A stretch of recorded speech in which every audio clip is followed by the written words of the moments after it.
आज हम पढ़ेंगे ड्रैगोस रूल।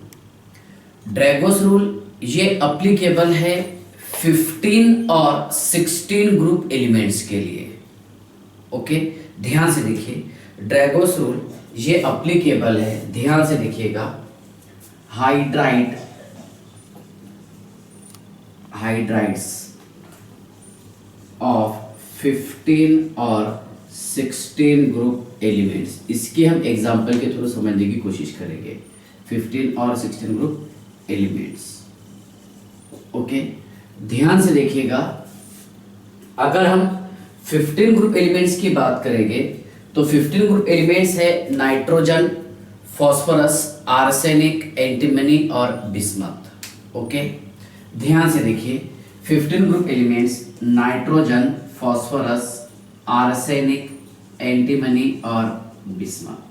ठीक है, अब इनके हाइड्राइड की अगर हम बात करेंगे, चलिए देखिए, नाइट्रोजन, फॉस्फोरस, आर्सेनिक और एंटीमनी की मैं बात करता हूं। यहाँ पर नाइट्रोजन का हाइड्राइड है NH3, फॉस्फोरस का है PH3, आर्सेनिक का है ASH3 और एंटीमनी का है SbH3। एंटीमनी का हाइड्राइड है SbH3। ओके, चलिए ध्यान से देखिए। नाइट्रोजन, फॉस्फोरस, आर्सेनिक, एंटीमनी और बिस्मथ। एक बिस्मथ का हाइड्रेट हो जाता है BiH3। ठीक है, चलिए, तो नाइट्रोजन का जो हाइड्रेट आपको दिखाई दे रहा, एक नाइट्रोजन, इससे 3 हाइड्रोजन एटम जुड़े हुए हैं, यस, और यहां पर एक loan pair of electron present है। तो देखिए, नाइट्रोजन का हाइड्राइड है अमोनिया, यस। फॉस्फोरस का हाइड्राइड है PH3 जिसे हम फॉस्फिन कहते हैं, यस सर। ओके, ये कैसा आ रहा है इन डिटेल बताऊंगा। आर्सेनिक का हाइड्राइड है ASH3, yes sir, ASH3। Antimony का हाइड्राइड है SbH3, ये एंटीमनी का हाइड्राइड। ओके, ध्यान से देखिए। Electronegativity of central atom is directly proportional to the bond angle. ध्यान से देखिए, इलेक्ट्रोनेगेटिविटी ऑफ सेंट्रल एटम ये डायरेक्टली प्रोपोर्शनल होता है काहे के बॉन्ड एंगल के।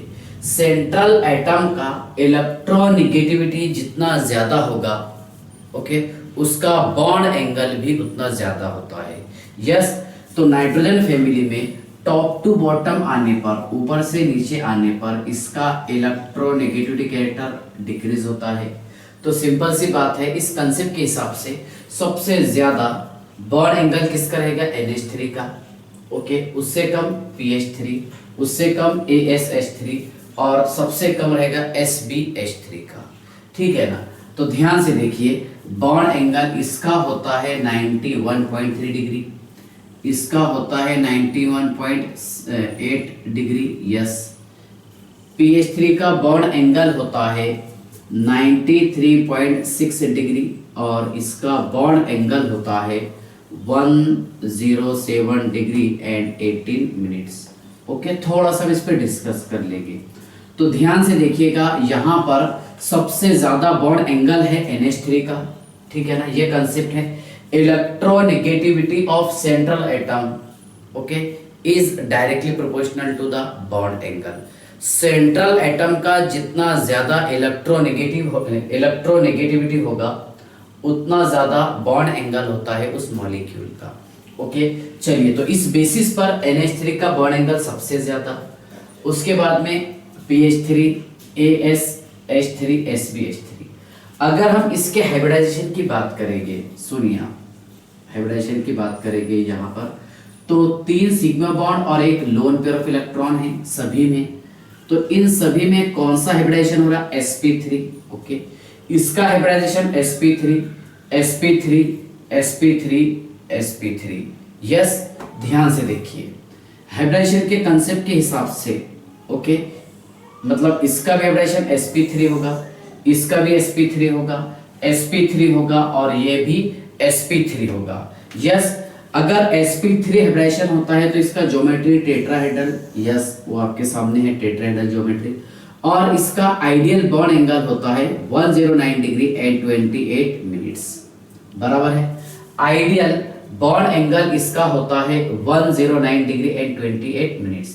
तो चलिए यहाँ पर ये लोन पेयर और बॉन्ड पेयर के बीच में रिपल्शन हो रहा था कि नाइट्रोजन के पास में एक लोन पेयर इलेक्ट्रॉन प्रेजेंट था जो बॉन्ड पेयर को रिपेल कर रहा था। यस, रिपेल करने के कारण क्या हुआ कि यहाँ पर इसका HNH इसका बॉन्ड एंगल डिक्रीज हुआ और 107 डिग्री एंड 18 मिनट्स हमने ये मान लिए, है ना, क्या 109 डिग्री आइडियल एंगल होना चाहिए था, लेकिन यहाँ पर जो बॉन्ड एंगल डिक्रीज हुआ है ये हुआ है ड्यू टू द, है ना, लोन पेयर ऑफ इलेक्ट्रॉन। यहाँ पर लोन पेयर और बॉन्ड पेयर के बीच में रिपल्शन होगा। चलिए ये बात तो हमें डाइजेस्ट हो गई, ओके। लेकिन ड्रैगोस का ये कहना था कि जब यहाँ पर बॉन्ड एंगल 109 नहीं होकर के 107 हो गए, चलो मान लिए, लेकिन यहाँ पर ये जो बॉन्ड एंगल डिक्रीज हुआ है 93 डिग्री तक के, है ना, 93.6 डिग्री, ये 91.8 डिग्री और वो 91.3 डिग्री, मतलब नियरली 90 एंगल के। तो ड्रैगोस ने ये बताया कि इन मॉलिक्यूल में PH3 में ASH3 और SBH3 में किसी भी टाइप का हाइब्रिडाइजेशन नहीं होता, यहाँ पर मतलब sp3 हाइब्रिडाइजेशन नहीं होगा, ओके। क्यों माना इसने, ध्यान से देखिएगा, on the basis of their bond angle, इसके बॉन्ड एंगल की बेसिस पर, है ना। ध्यान से देखिए, समझ लीजिए, मान लीजिए अगर हम नाइट्रोजन की बात करेंगे तो नाइट्रोजन का atomic number 7, electronic configuration 1s2 2s2 2p3, yes sir. इसके पास में 2 इलेक्ट्रॉन है और p के पास में 3 इलेक्ट्रॉन, 1 2 3, यस। यहाँ पर मैंने ऑर्बिटल्स कंबाइन कर दिया हूँ, एक s और 3p ऑर्बिटल, है ना। ध्यान से देखिए, एक s और 3p ऑर्बिटल तैयार हो गए सारे sp3 sp3 sp3 hybrid orbitals, okay. बाद में यहाँ पर हाइड्रोजन इसके साथ में शेयरिंग किया, ओके। शेयरिंग करने से देखिए NH3 मॉलिक्यूल तैयार हो गया, एक हाइड्रोजन का एक electron, second hydrogen, third hydrogen, इस तरह मॉलिक्यूल तैयार हो गया NH3 और हाइब्रिडाइजेशन हो गया इसमें sp3, जो हम हाइब्रिडाइजेशन में भी पढ़े हैं, यस। लेकिन अगर हम बात करेंगे फास्फोरस, आर्सेनिक और एंटीमनी की, तो ध्यान से देखिएगा, फास्फोरस का एटॉमिक नंबर है 15, इलेक्ट्रॉनिक कॉन्फ़िगरेशन है इसका 1s2 2s2 2p6, चलिए ये तो छोड़ दिए हमने, 3s2 और 3p3, 3s2 3p3, यस। ध्यान से देखिए, s में 2 इलेक्ट्रॉन प्रेजेंट है और p में 3 इलेक्ट्रॉन प्रेजेंट है, 1 2 3, ओके। चलिए अगर यहाँ पर देखो sp3 हाइब्रिड ऑर्बिटल तैयार होता, मिक्सिंग होता अगर यहाँ पर s और p ऑर्बिटल का, ओके, तो बॉन्ड एंगल इतना ज्यादा डिक्रीज नहीं होता, इसके नियर में आता था। अगर ये 107 है तो ये 106 104 105 होना चाहिए था, लेकिन बॉन्ड एंगल डिफरेंस बहुत ज्यादा हो गया, मतलब डिफरेंस जो है इसका लगभग 14 का आ गया, है ना। तो ड्रैगोस का ये कहना था कि यहाँ पर हाइब्रिडाइजेशन नहीं हो रहा, किसके हाइड्रेट में, ध्यान से देखिएगा, किसके लिए एप्लीकेबल है ये, 15 और 16 ग्रुप एलिमेंट्स, और वो भी कौन से वाले एलिमेंट, ये स्टार्ट होगा देखिए पीरियड 3rd 4th और 5th पीरियड, ये 3rd पीरियड में आता है, ये 4th और ये 5th पीरियड, ओके। ध्यान से देखिए 3rd 4th and 5th period, okay. इस हाइड्राइड में मतलब यहाँ पर हाइब्रिडाइजेशन नहीं होगा, ठीक है। देखिए कैसा नहीं हो रहा, मैं आपको बताता हूँ। ये है px ऑर्बिटल, ये है py ऑर्बिटल, यस, और ये है pz ऑर्बिटल, ओके। ध्यान से देखिए, यहाँ पर सिर्फ और सिर्फ ओवरलैपिंग हुआ है p ऑर्बिटल का, किसके साथ में, देखिए p ऑर्बिटल के 3 इलेक्ट्रॉन, px का 1 इलेक्ट्रॉन, py का 1 इलेक्ट्रॉन और pz का 1 इलेक्ट्रॉन, यस। ये ओवरलैपिंग किया है हाइड्रोजन एटम के साथ में और तैयार किया है इसने, ध्यान से देखिए, PH3 मॉलिक्यूल, ओके। ध्यान से देखिएगा PH3 मॉलिक्यूल कैसा बना है, ओके। देखिए यहाँ पर ये px मान लीजिए आप, चलिए इसको मान लीजिए py और इसको मान लीजिए pz, तो यहाँ का एक h, ओके। ये जो एंगल बना है इसका 90 डिग्री, कितना बना है बताइए, 90 डिग्री। है ना। तो यहाँ पर देखिए sp3 हाइब्रिडाइजेशन तो नहीं हुआ होगा, इतना ज्यादा नहीं हुआ, थोड़ा सा हुआ होगा, क्योंकि बॉन्ड एंगल जो है 90 से थोड़ा सा ज्यादा है यहाँ पर। अगर एग्जैक्ट 90 रहता तो उसमें sp3 हाइब्रिडाइजेशन नहीं होता था, क्योंकि बॉन्ड एंगल इतना ज्यादा डिक्रीज नहीं हो सकता 109 से लेकर के 90 डिग्री तक के का। यस, तो यहाँ पर ओवरलैपिंग हुआ है px, py और pz ऑर्बिटल का, किसके साथ में? हाइड्रोजन एटम के साथ। ये कहना था किसका? ड्रैगोस का। ओके, तो चलिए ध्यान से देखिए, जब यहां पर ये s ऑर्बिटल का मिक्सिंग हुआ ही नहीं है, तो देखिए ये p ऑर्बिटल है ना, p ऑर्बिटल px, py और pz ये ओवरलैपिंग करके, कौन सा? पीवर p ऑर्बिटल, इसका पीवर p ऑर्बिटल ये ओवरलैपिंग किया है किसके साथ में? हाइड्रोजन एटम के साथ में, और तैयार किया है pH3 मॉलिक्यूल। जबकि यहाँ पर s ऑर्बिटल के इलेक्ट्रॉन ये एज इट इज हैं। यस, मतलब यहाँ पर अगर हम s कैरेक्टर की बात करेंगे तो s कैरेक्टर होगा इसका 100%। क्यों होगा 100%? क्योंकि यहाँ पर s ऑर्बिटल का मिक्सिंग नहीं हुआ है। अगर मिक्सिंग होता तो बॉन्ड एंगल इतना ज्यादा डिक्रीज नहीं होता था। ओके, लेकिन अगर हम अमोनिया मॉलिक्यूल की बात करते हैं तो ध्यान से देखिए, इसमें 1 2 3 4, ये भी sp3 हाइब्रिड है, ये भी sp3 हाइब्रिड है, ये भी sp3 हाइब्रिड है, और ये भी sp3 हाइब्रिड ऑर्बिटल है ना, और आपस में मिल करके देखिए इसने तैयार किया है अमोनिया मॉलिक्यूल। जबकि यहाँ पर ये मान लेंगे हम px, एक मान लेंगे py और ये मान लेंगे pz। सिंपल सी बात है, अगर यहाँ पर sp3 हाइब्रिडाइजेशन हुआ तो इसमें s कैरेक्टर होगा, सुनिए आप, s कैरेक्टर होगा 25%। यस, और यहाँ पर देखो मिक्सिंग नहीं हुआ है तो s कैरेक्टर कितना है इसमें? 100%। ओके, अगर s कैरेक्टर ज्यादा हो, ओके, तो इलेक्ट्रोनेगेटिविटी ये भी ज्यादा होगा। यस, और अगर s कैरेक्टर कम हो तो इलेक्ट्रोनेगेटिविटी ये कम होगा। ओके, अब देखिए इसमें दोनों में इलेक्ट्रॉन देने की कैपेसिटी ज्यादा किसकी है? इलेक्ट्रॉन देने की कैपेसिटी अमोनिया मॉलिक्यूल की है। क्यों? क्योंकि इसके पास में लोन पेयर ऑफ इलेक्ट्रॉन जो है ना, ये sp3 हाइब्रिड ऑर्बिटल्स है। कौन से ऑर्बिटल से बताइए?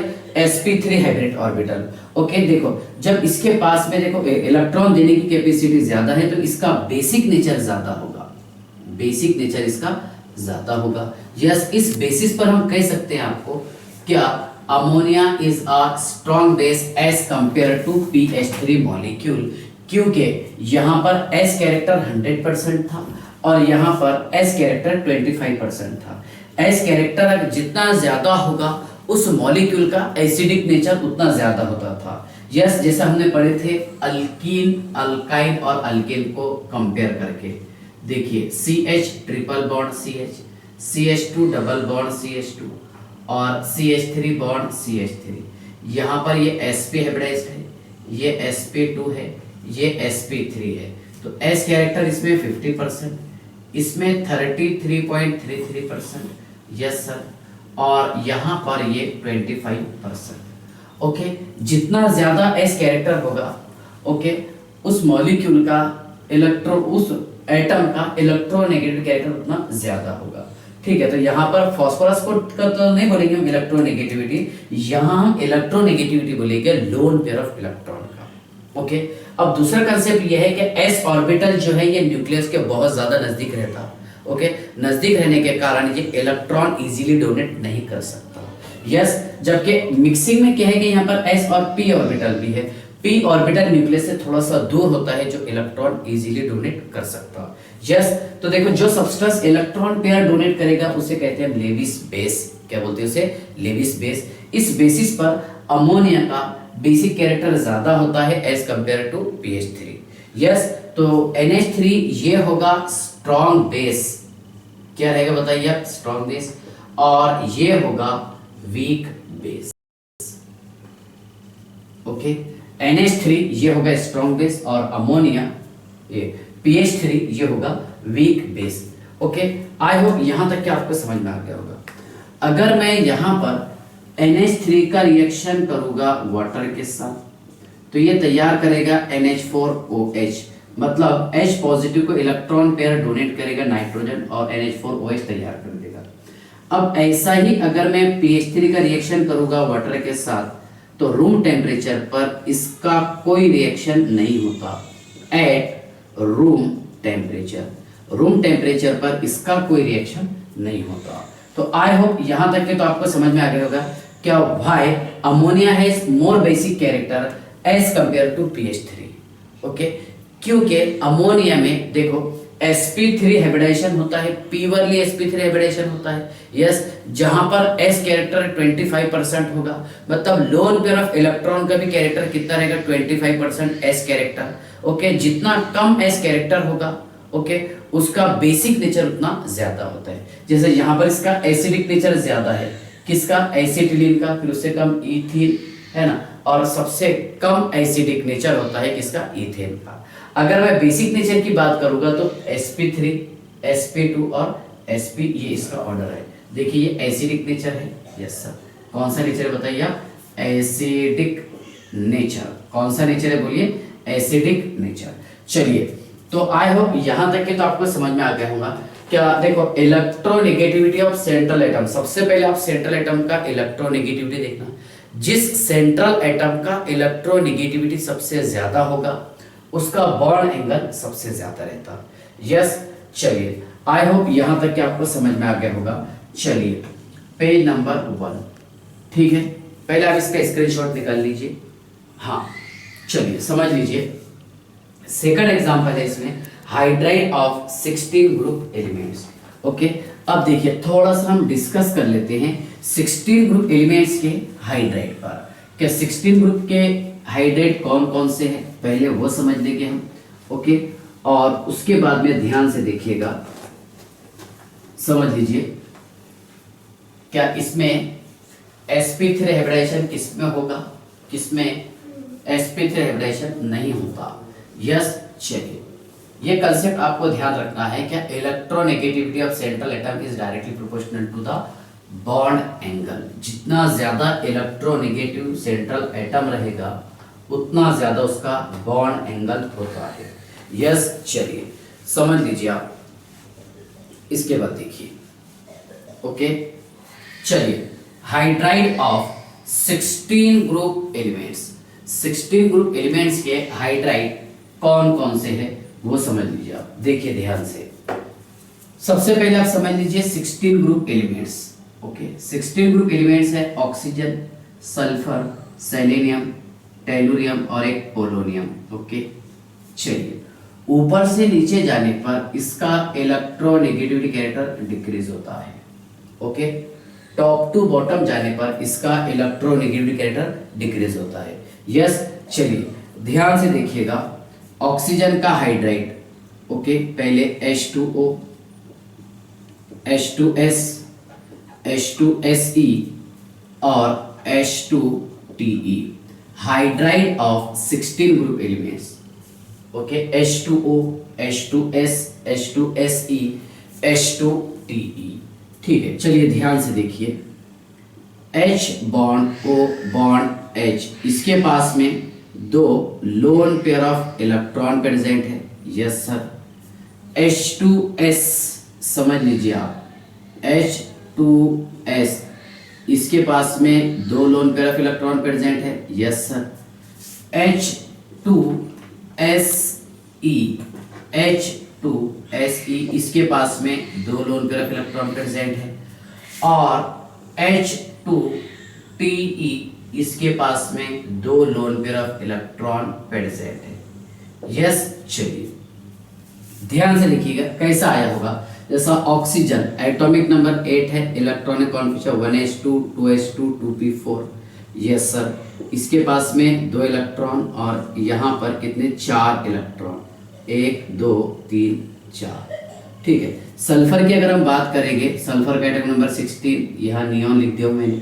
Okay, 3s2 3p4। Yes sir, इसमें दो इलेक्ट्रॉन है और p में 4 इलेक्ट्रॉन, 1 2 3 और ये 4। ठीक है, ऐसा ही यहाँ पर 4s2 4p4, 5s2 5p4। Okay, चलिए ध्यान से देखिए, देखो इलेक्ट्रोनेगेटिविटी सेंट्रल एटम का जितना ज्यादा होगा ओके उतना ज़्यादा उसका बॉन्ड एंगल होता है। तो सेंट्रल एटम देखिए, देखो यहाँ पर जो कॉर्नर एटम है वो सारे सेम है, तो इस बेसिस पर सबसे ज़्यादा ऑक्सीजन वाला रहेगा H2O, फिर उसके बाद में ये रहेगा, फिर ये रहेगा। यह इसका बॉन्ड एंगल का ऑर्डर, यस सर, है ना। लेकिन इसका बॉन्ड एंगल देखिए कितना होता है, इसका होता है 90 डिग्री, इसका 91 डिग्री होता है, यस सर। इसका होता है 92.1 डिग्री, यस। और इसका होता है 104.5 डिग्री एंड 35 मिनट्स। ओके, ध्यान से देखिएगा। देखो क्या यहाँ पर sp3 हाइब्रिडेशन कैसा हो रहा, क्या ये मैंने ऑर्बिटल्स कंबाइन किया हूँ, s और p orbital, yes sir. s में 2 इलेक्ट्रॉन, p में 2 इलेक्ट्रॉन, ये और ये 2 इलेक्ट्रॉन, यस। चलिए तैयार हो गए यहाँ पर sp3 hybrid orbital, sp3 hybrid orbital, sp3 hybrid orbital, sp3 hybrid orbital. इससे बॉन्डेड एटम है हाइड्रोजन। इलेक्ट्रॉनिक कॉन्फिगरेशन कितने बार लेंगे आप इसका, 2 टाइम्स।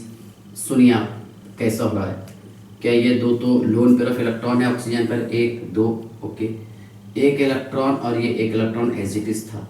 अब ये हाइड्रोजन 2 बार इलेक्ट्रॉनिक कॉन्फिगरेशन लेंगे। फर्स्ट हाइड्रोजन इसका 1 इलेक्ट्रॉन, सेकंड हाइड्रोजन इसका 1 इलेक्ट्रॉन, आपस में शेयरिंग करके इन्होंने H2O मॉलिक्यूल तैयार कर दिए।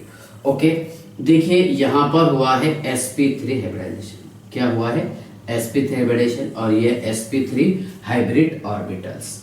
ओके, चलिए यहाँ पर अगर sp3 हाइब्रिडेशन हुआ है इस मॉलिक्यूल के बीच में, H2O मॉलिक्यूल के बीच में, तो इसका आइडियल बॉन्ड एंगल चाहिए था 109 degree and 28 minutes. Okay, but due to the lone pair of electron, है ना, जहां पर लोन पेयर के बीच में रिपल्शन हो रहा, लोन पेयर बॉन्ड पेयर के बीच में रिपल्शन हो रहा, और रिपल्शन होने के कारण इसका बॉन्ड एंगल हो जाएगा 104.5 degree, yes, and 35 minutes.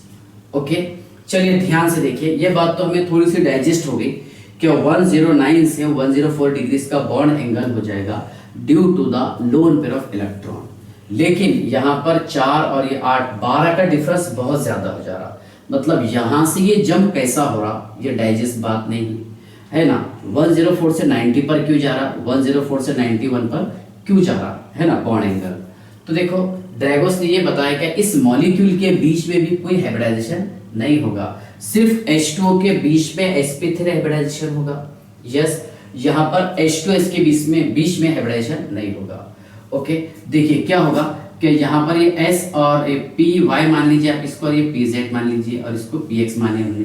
Okay, तो ध्यान से देखिए आप, यहाँ पर ये सल्फर है, ये px और है ना 3px और 3s के electron as it is, 1 electron, ये 1 इलेक्ट्रॉन। हाइड्रोजन का एटम नंबर कितना, 1, इलेक्ट्रॉनिक कॉन्फ़िगरेशन 1s1, 2 बार लेना इलेक्ट्रॉनिक कॉन्फ़िगरेशन, फर्स्ट और ये सेकंड, ये आपस में ओवरलैपिंग करके बॉन्ड तैयार करेगा। ओके, तो इस तरह मॉलिक्यूल तैयार हो जाएगा H2S molecule, hydrogen sulphide. Okay, अगर इसमें sp3 हाइब्रिडाइजेशन होता, अगर इसमें sp3 हाइब्रिडाइजेशन होता तो इसका बॉन्ड एंगल इतना ज्यादा डिक्रीज नहीं होता था। ओके, इसका बॉन्ड एंगल कितने बताइए आप, 92.1 डिग्री, यस, ध्यान रखेंगे आप, ठीक है ना। तो इसका मीनिंग क्या हो रहा है कि यहाँ पर भी there is no sp3 hybridisation, there is no sp3 hybridisation according to the Drago's rule, है ना। और ड्रैगोस ने ये काय की बेसिस पर बताया, on the basis of their bond angle, bond angle की बेसिस पर, कि यहाँ पर बॉन्ड एंगल इसका 90 डिग्री है, इसका 91 डिग्री है, और ये कितना है 92 डिग्री, ये माना उसने, क्या ठीक है, यहाँ पर sp3 हाइब्रिडाइजेशन होगा क्योंकि बॉन्ड एंगल थोड़ा सा डिक्रीज हो रहा, 109 डिग्री से कितना आ गया 104.5 डिग्री, लेकिन इतना ज्यादा डिफरेंस नहीं हो सकता है। ओके, तो यहाँ पर ड्रैगोस ने ये माना, क्या सुनिए, PH3 SbH3 और ASH3 और SbH3 इनके बीच में, और इसी तरह H2S H2Se H2Te इन मॉलिक्यूल के बीच में there is no hybridisation takes place. Okay, इन मॉलिक्यूल के बीच में कोई हाइब्रिडाइजेशन नहीं होता। हाँ होगा, थोड़ा सा होगा sp3, जैसा यहाँ पर बॉन्ड एंगल 90 है तो यहाँ तो होने की चांसेस नहीं है, लेकिन 91 अगर है तो थोड़ा सा होगा, है ना sp3। यहाँ पर sp3 थोड़ा सा और ज्यादा होगा। इसकी अगर हम बात करेंगे तो इसका एंगल मैंने आपको बताया 93.6 डिग्री, यस। इसका बताया मैंने आपको 91.8 डिग्री और ये है 91.3 डिग्री। मतलब यहाँ पर ऐसा नहीं है क्या sp3 एलिवेशन नहीं होगा, होगा लेकिन थोड़ा सा होगा, यस। चलिए, तो आई होप यहाँ तक आपको समझ में आ गया, ठीक है ना। क्यों? क्योंकि यहाँ पर ये s वाले जो कैरेक्टर था ये 100% s character as it is बाकी था। यहाँ पर px मान लीजिए आप, ये 100% एज इट इज बाकी है ना, सेम 100% s कैरेक्टर ये बाकी है, यस। और px मान लिया हमने 100%, यस सर, ओके। यहाँ पर सेम क्या px जो है 100% बाकी रहेगा और s कैरेक्टर ये 100% बाकी रहेगा, ठीक है। चलिए, अगर मान लीजिए आपके सामने क्वेश्चन ये आ जाए, सुनिए आप ध्यान से। एक क्वेश्चन ये है, क्या pf3, pcl3, pbr3 और pi3, ओके। चलिए ध्यान से देखिए, क्वेश्चन ये है क्या इसको अरेंज कीजिए आप इसके इंक्रीजिंग या फिर डिक्रीजिंग ऑर्डर बॉन्ड एंगल में, ठीक है। तो मैंने आपको बॉन्ड एंगल के लिए कंसेप्ट ये बताया, क्या अगर इलेक्ट्रोनेगेटिविटी ऑफ सेंट्रल एटम ज्यादा हो, सेंट्रल एटम का इलेक्ट्रोनेगेटिविटी जितना ज्यादा होगा उस एटम का बॉन्ड एंगल उतना ज्यादा होता है, यस। और अगर electronegativity of central atom same हो, if electronegativity of central atom same, okay, तो यहां पर देखो आपको डिसाइड करना पड़ेगा किससे, कॉर्नर एटम से, ओके। तो देखो यहां पर जो बॉन्डेड एटम है, bonded atom, okay, more electronegative हो, ओके, तो उसका बॉन्ड एंगल सबसे लेस रहेगा, सबसे कम रहेगा, ठीक है। तो यहां पर देखो pf3, pcl3, pbr3 और pi3, तो यहां से आप ये डिसाइड नहीं कर सकते सेंट्रल एटम से, क्योंकि सेंट्रल एटम तो सेम है। अगर सेंट्रल एटम सेम हो तो यहां पर आपको देखना पड़ेगा क्या यहां पर बॉन्डेड एटम जो है, बॉन्डेड एटम जो मोर इलेक्ट्रोनेगेटिव रहेगा उसका बॉन्ड एंगल सबसे कम रहेगा।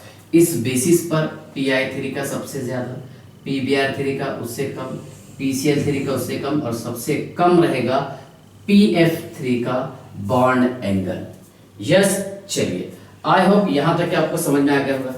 कुछ स्टूडेंट ने मेरे से क्वेश्चन ये पूछे थे, देखिए जो प्रीवियस क्वेश्चन बताया था मैं आपको, क्या सर ये CH3 डॉट इसमें हाइब्रिडाइजेशन कौन सा होगा, CF3 डॉट और CHF2 इसमें हाइब्रिडाइजेशन कौन सा होगा।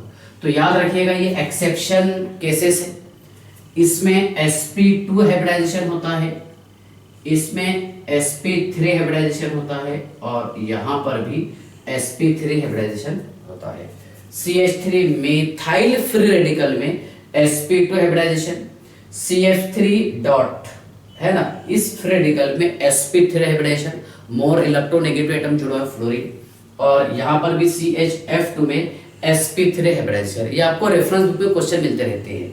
चलिए, तो आई होप यहां तक कि आपको समझ में आ गया होगा क्या ड्राइगोस रूल क्या है, किसके लिए अप्लीकेबल है, ओके, और कौन कौन से ग्रुप पर हम इसका इस्तेमाल कर सकते हैं। तो ग्रुप 15 और 16 उसके हाइड्राइड, लेकिन आप सेकंड एलिमेंट से स्टार्ट करना, जैसे फॉस्फोरस, आर्सेनिक, एंटीमनी, ओके।